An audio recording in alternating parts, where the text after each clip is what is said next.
Muy buenas noches, amigos del Círculo de Cine. Miguel Contreras Torres. Hoy es 13 de diciembre de 2024.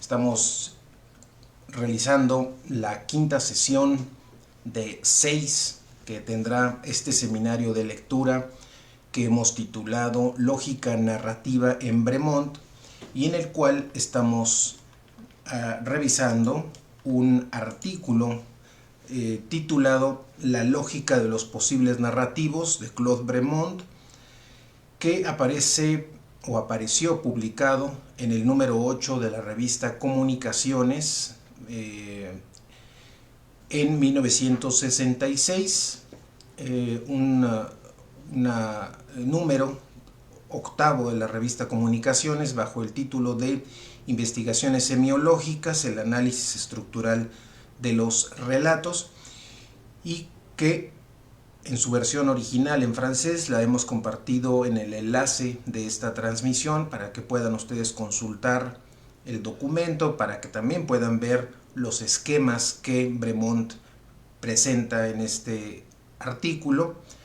Y nosotros estamos trabajando una traducción de este número 8 de la revista Comunicaciones en una publicación de Ediciones Coyoacán realizada en México en 1996. Así es que hoy vamos a abordar otros elementos a partir de este conjunto de categorías, esas dos categorías fundamentales, que era este proceso de mejoramiento y de degradación, y de cómo se van presentando en diferentes modalidades, y luego cómo se van cruzando todas estas modalidades en diferentes acciones o actividades del relato. Hoy revisaremos tres de ellos, que tiene que ver con las retribuciones, en el sentido de una recompensa, pero también de una venganza. El proceso de degradación, ahora, ya que hemos hablado también del proceso de mejoramiento, bueno, ahora hablará de este proceso de degradación, y dentro de esta degradación un elemento que será la falta. Hasta ahí vamos a dejar en esta sesión de este artículo interesante, y nos quedarán tres últimas elementos narrativos, o de posibles narrativos, o de lógicas narrativas, para concluir el día lunes, concluir este seminario. Entonces vamos a retomar la revisión, la lectura en la edición de Ediciones Coyoacán, en la página 113, donde nos van a hablar de las retribuciones, en particular de la recompensa y de la venganza. Nos dice Bremont que en este sentido de las retribuciones, el daño causado por el agresor a su víctima puede ser considerado como un servicio al revés, ya no consentido por el acreedor, sino arrancado por el deudor, y que reclama con contrapartida que se inflinja un daño proporcionado al crédito abierto. El deudor, a pesar suyo, paga la deuda de un préstamo forzado. La recompensa, dice Bremont, de este servicio prestado, y la venganza del prejuicio sufrido son dos fases de la actividad de la retribución. Entonces tenemos la recompensa y la venganza, dos fases de esta actividad llamada retribución. Dice Bremont que, al igual que la retribución de servicios, la retribución de perjuicio resulta de un pacto que a veces permanece implícito, es decir, o lo podemos ver en el sentido de cómo es que todo delito merece castigo, cómo la sangre llama a la sangre, etcétera, una serie de consignas que nos muestran esta permanencia implícita de este pacto, y a veces se explicita en las cláusulas de una alianza particular en forma de una amenaza contra las rupturas de este contrato.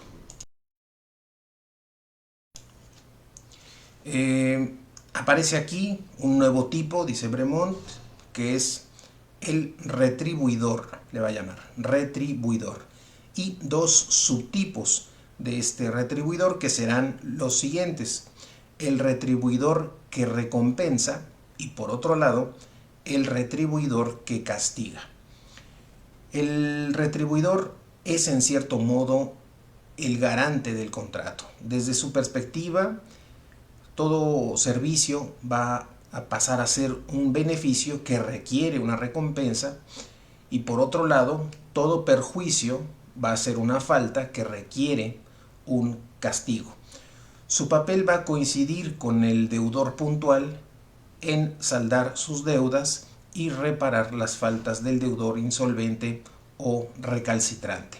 Hasta aquí el apartado que tiene que ver con las retribuciones de la recompensa y la venganza. Ya decía Bremont que se trata de dos fases de la actividad de retribución, que esta retribución tiene dos subtipos. Hay que entenderlo como un retribuidor que recompensa y otro que castiga. Ahora, en relación al proceso de degradación, explica Bremont en la página 114 que cuando un proceso de mejoramiento ya está llegando a su término, alcanza un estado de equilibrio que puede marcar ya el fin del relato. Si el narrador elige proseguir con su historia, con su relato, debe entonces recrear un estado de tensión, y para hacer esto introduce fuerzas de oposición nuevas o desarrolla también gérmenes nocivos dejados en suspenso. Se inicia un proceso de degradación nuevamente, es decir, cuando el mejoramiento llega a su límite, se establece un equilibrio y termina el relato. Pero si el narrador quiere continuar a abrir otro proceso, entonces él tendrá que desarrollar nuevas oposiciones, nuevos elementos nocivos que habían sido dejados en suspenso en el momento previo, y es ahí donde retoma este proceso de degradación. A veces este proceso puede ser referido a la acción de factores inmotivados y desorganizados.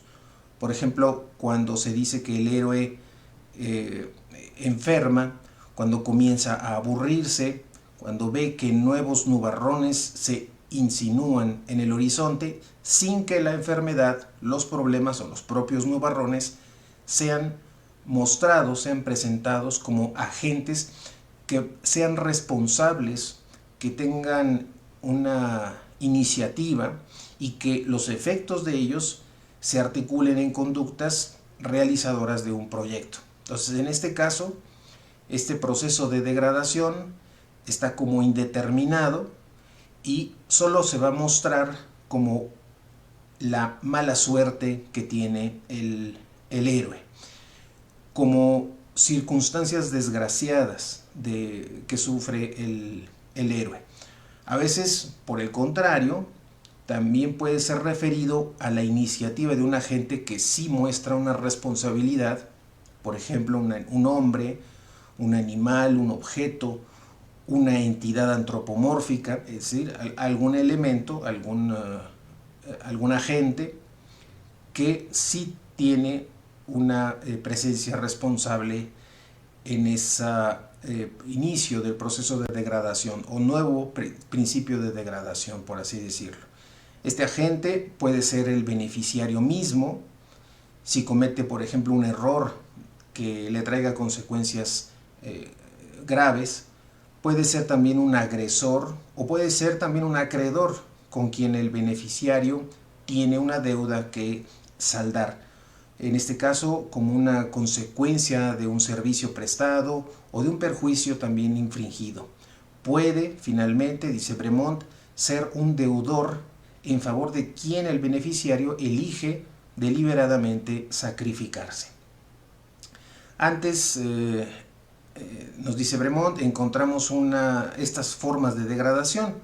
No son solamente las contrarias, sino también por pasaje de una perspectiva a otra, son complementarias de las formas de mejoramiento. Y aquí presenta 5 casos. El primero de ellos es cuando al mejoramiento por servicio recibido de un aliado acreedor le va a corresponder la degradación por sacrificio consentido en provecho de un aliado deudor. El segundo caso es cuando al mejoramiento por servicio recibido de un aliado deudor le va a corresponder una degradación por pago de la obligación respecto de un aliado acreedor. El tercer caso es cuando a este mejoramiento por una agresión que recibe determinado agente corresponde también una degradación por una agresión sufrida. El cuarto caso es cuando a este mejoramiento por el éxito de una trampa que le ponga un agente a otro, le va a corresponder la degradación por un error culposo. Nos dice Bremont que también puede ser considerado como lo contrario de la tarea. Al hacer no lo que debe, sino lo que no debe, este agente alcanza una meta inversa de la que estaba buscando.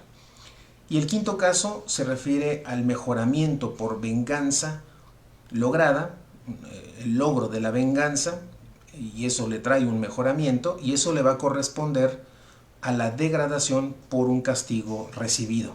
Estamos siempre planteando en este proceso de degradación, como pueden ustedes escuchar, pues estos elementos de ese mejoramiento que implica a su vez la degradación.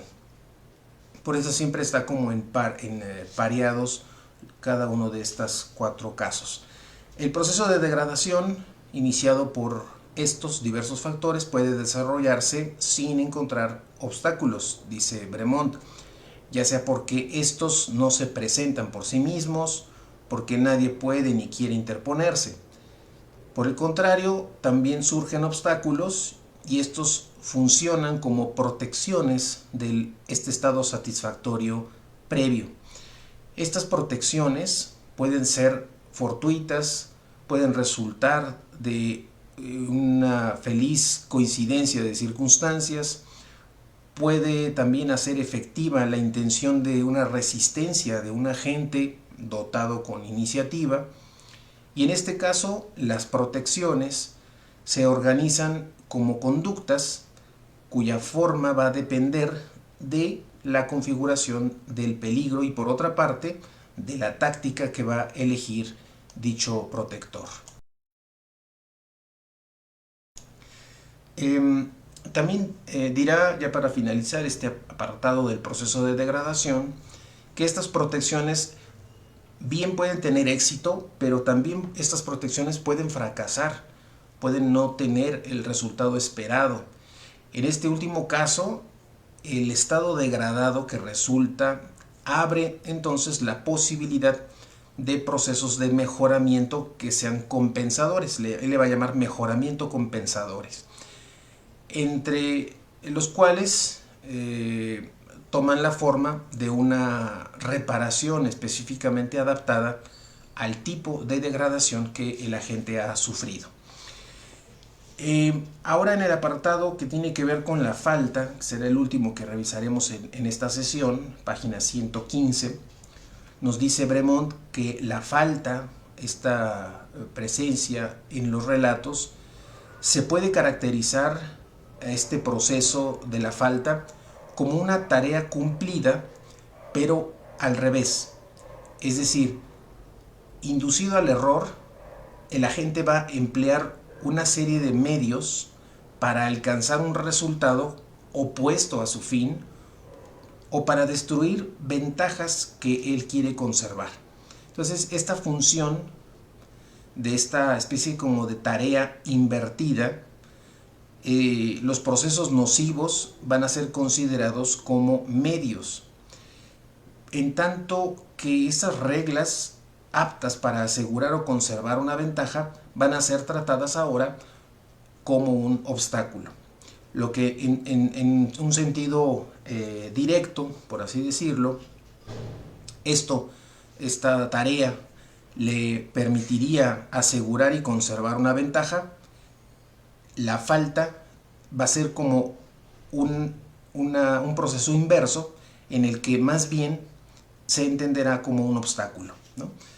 El narrador puede presentar estas reglas como forma impersonal, derivarlas simplemente de una, entre comillas, naturaleza de las cosas, es decir, simplemente se dieron los acontecimientos, se dieron las circunstancias de manera natural, ¿no? En este carácter impersonal de esta falta.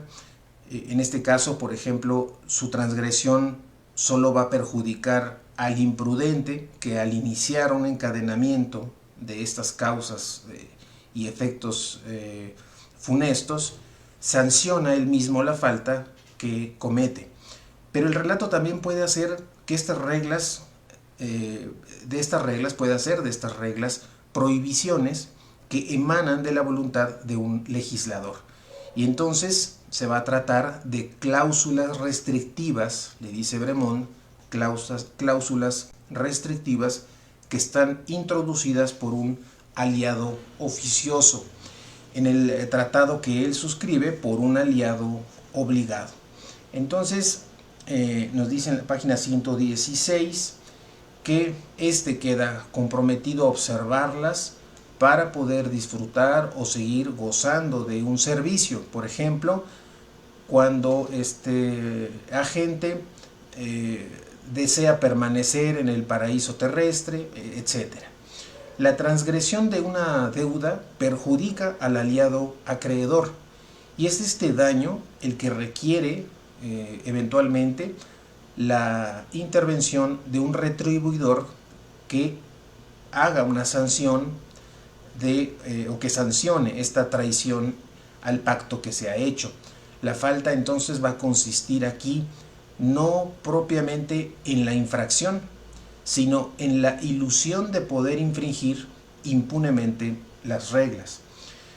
Dice Bremont que dado que este elemento que es como un motor de la falta es un enceguecimiento, esta forma de degradación, este enceguecimiento requiere una forma de protección específica. Esta es la advertencia, ¿no? La advertencia un poco destinada a que el error se prevenga, o también, además de la advertencia, el desengaño, ¿no? Que está dedicado o tiene la intención de disipar esa forma de protección. A veces los hechos mismos se encargan de velar esto, de presentar las advertencias, de mostrar el desengaño a un agente.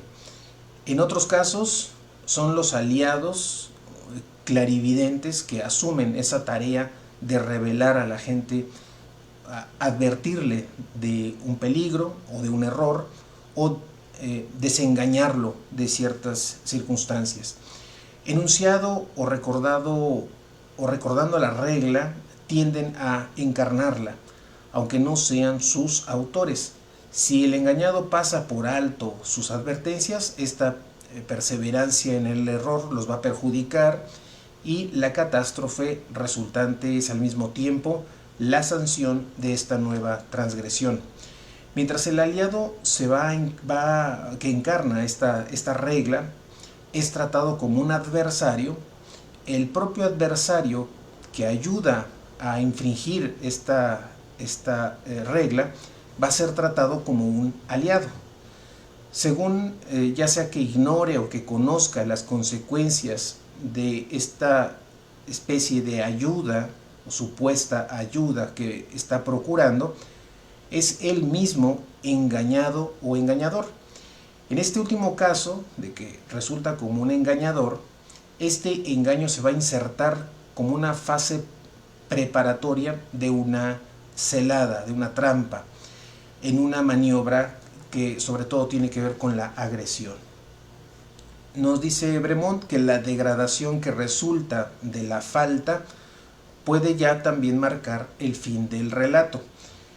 El sentido de este está dado entonces por una distancia que separa la meta que apunta un resultado obtenido, en este caso cuando encuentra un equivalente psicológico en la oposición que se presenta entre la presunción y la humillación.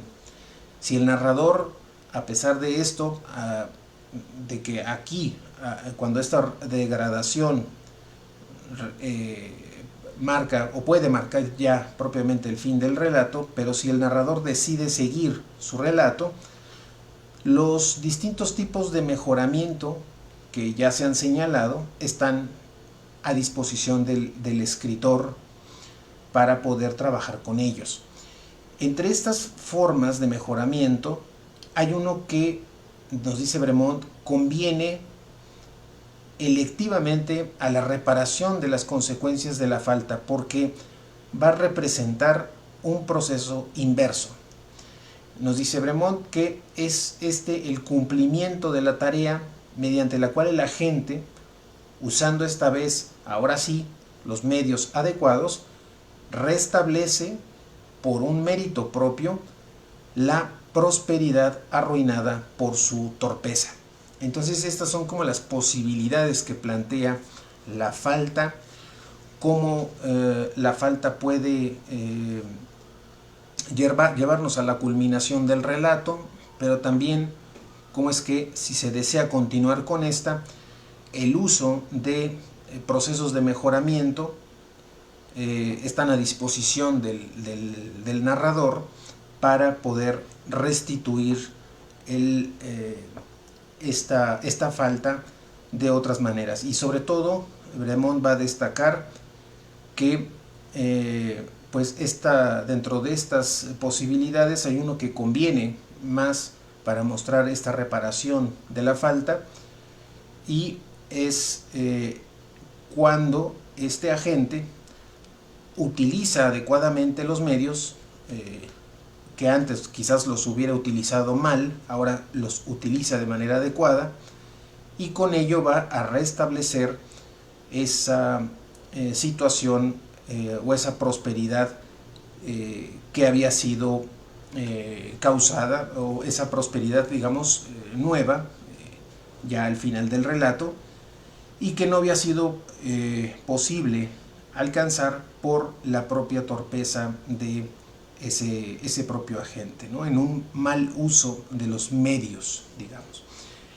Bien, hasta aquí esta sección. Ya nada más nos queda revisar las últimas apartados que tiene que ver con la obligación, el sacrificio, la agresión sufrida y finalmente el castigo. Con eso estaremos concluyendo el próximo lunes este seminario de lectura correspondiente al mes de diciembre, de manera que pues los invitamos a que estén al pendiente de la conclusión de este seminario el próximo lunes 9 de la noche en vivo, para terminar con la revisión de este trabajo titulado La lógica de los posibles narrativos de Claude Bremont, en una publicación en el número 8 de la revista Comunicaciones, compilado por Roland Barthes, publicado en 1966 en Francia. Les hemos dejado en el chat de esta transmisión en vivo el enlace para que ustedes puedan consultar el artículo original en francés. Bien, pues sin más, les deseo que tengan un excelente fin de semana y nosotros nos escuchamos el próximo lunes 9 de la noche en vivo para la culminación de este seminario de lectura. Mientras tanto, gracias y muy buenas noches a todos.